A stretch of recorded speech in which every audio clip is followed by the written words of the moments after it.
Hi friends, today's video isn't just breaking news, it's a geopolitical earthquake so to speak. The Balochistan Liberation Front or the BLF has just launched lethal and coordinated operations across Pakistan's Balochistan province. And they are calling it Operation Baam. Baam meaning sunrise or dawn. And it's sending shockwaves not just in Islamabad but across the entire Pakistan and Balochistan region. Yes, we are talking about 17 simultaneous attacks over here. Military posts have been blown up, communication networks have been jammed, and there's fear in the entire region. But why now? What has exactly triggered this? And more importantly, what does this mean for South Asia and specifically for India?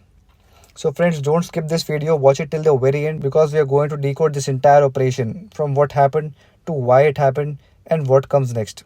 And trust me, the last 5 minutes of this video will actually shock you. So, let's jump right into it. So let's first talk about this Operation Baam, which is a bold new chapter by the BLF. So it is launched by the Balochistan Liberation Front or the BLF, which is a prominent separatist insurgent group. So the Balochistan Liberation Front or the BLF is not a new player. For decades they have been fighting an underground war for Baloch independence from the Pakistan. But Operation Baam signals something very important and very new. It's a level up for them.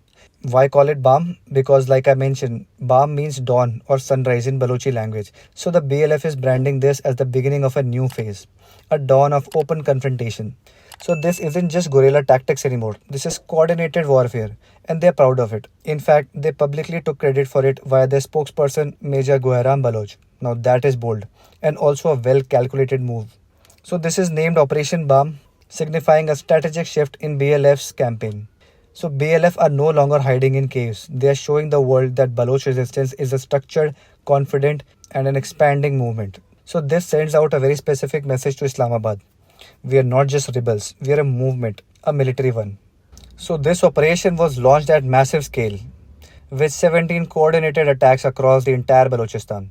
So at least 17 coordinated attacks have struck in multiple districts, and that is Panchgud, Surat, Kech and Kharan being the major ones. So this is not a small operation. We are talking about 17 targets all being hit at once, a scale that's unprecedented even for groups like BLF. They didn't just hit random spots. They targeted strategic locations across Panchgud, Surat, Kech and Kharan.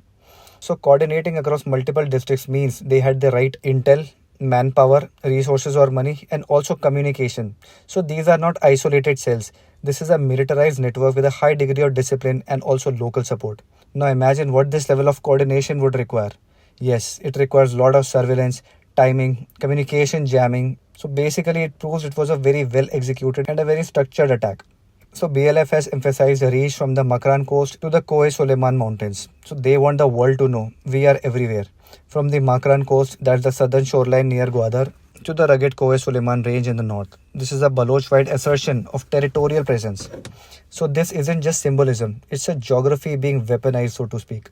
The BLF is saying we can strike anywhere and anytime. So precision strikes have been struck on military and infrastructure. So hits included military checkpoints, government installations and communication infrastructure.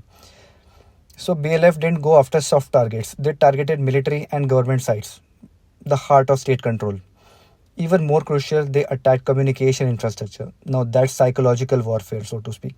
Now why is this important? Because it shows the BLF's intel capabilities. They know where to hit and they know how to do it, and that too quietly. Hitting communication infrastructure is the modern version of cutting off the head from the body. So that means no phones, no coordination, no response from the Pak military. So due to this, there were significant disruptions in communication services, especially in Kech and Panchgud. So as a result, whole regions like Kech and Panchgud were left in the dark. Yes, literally. So that means no mobile networks, no radio signals, no electricity. Even rescue and reinforcement units couldn't coordinate properly. So this created panic and public pressure that any insurgent group dreams of achieving. It's a chilling preview or a trailer of what's possible if such groups now grow unchecked.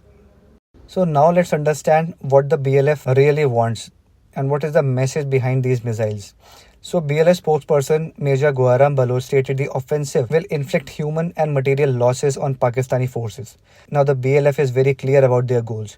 Their spokesperson openly said that they want to inflict human and material losses on Pakistani forces. Now that means they are not looking for just symbolic protests anymore. They want military action.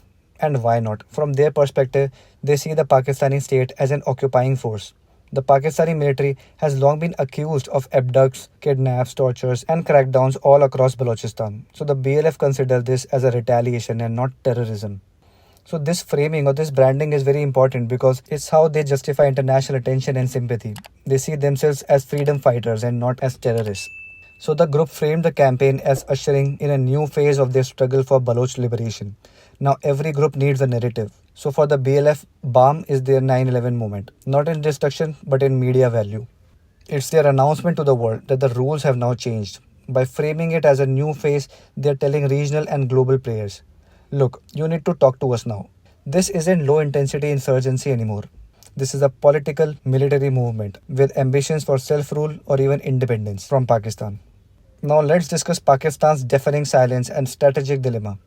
So Pakistan authorities have not yet released casualty figures or damage reports and it's pending further assessments. So interestingly, Islamabad is silent on this operation. No casualty numbers, no strong public statements. Why is that? Well, because silence is often used to avoid admitting a security failure. If they confirm the attacks, it means the military wasn't ready. And if they downplay it, they risk losing credibility among their people and also international observers.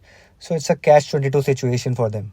Acknowledging BSS scale gives them legitimacy, but ignoring it makes Pakistan look weak. So security forces launched surge operations in affected districts to regain control and restore disruptions. So of course, search operations were launched, but the real question is, were they prepared for this level of insurgency? These are not quick hit and run rebels. These are trained insurgents. So even if the army responds now, the damage has already been done, not just physically, but also psychologically and also strategically. Now, why this attack could change everything in the region? So this is being seen as one of the largest coordinated attacks by the BLF in recent years, underlining escalating insurgent capacity. So make no mistake, this is a milestone, the biggest coordinated BLF attack in years. And that means the game is changing now. Insurgencies don't become revolutions overnight, but operations like these shift the global perception. They raise the cost of ignoring Balochistan. They make Pakistan look vulnerable. And they also invite foreign interest, maybe even foreign support as well. So this highlights the enduring grievances, which is marginalization, resource exploitation, and heavy militarization that fueled the Baloch separatist movement. So let's be real. Balochistan's anger didn't grow in as a vacuum. This Balochistan province has been looted for gas, minerals, and coastline access, but its people have remained poor and oppressed. The Pakistani military presence is suffocating for them. There are constant reports of kidnaps and abductions in Balochistan. And the CPEC project has further alienated locals who feel like their land is being sold by Pakistan. So the BLF taps into all of this and turns it into an organized rebellion like we have discussed. So here's a question for you. Let's see if you were paying attention all along. So the question is, which region saw major communication disruptions due to Operation Baam? Is it A. Lahore, B. KH and Panjgur, C. Islamabad, or D. Karachi? So drop in your answers in the comment section. I'll wait for 5 seconds. Or you can even pause the video and comment down below. So 5, 4, 3, 2, 1. So the correct answer is option B, KH and Panjgur. These were among the key districts where communications infrastructure was targeted as part of the strategy to cripple the state response and spread panic all across Balochistan and Pakistan. So coming to the conclusion, what does this Operation Baam really mean? It means we are entering a new chapter in the Baloch conflict. One that is bolder, more organized and impossible to ignore for sure. So whether you call them insurgents or freedom fighters, the BLF has shown that they are here to stay and they are raising the stakes as well. So if this topic interested you and you want more such deep dives into global events, secret operations and military movements, hit that like button and drop a comment down below. Also smash the subscribe button for more such content like this one. Until next time, stay curious, stay informed.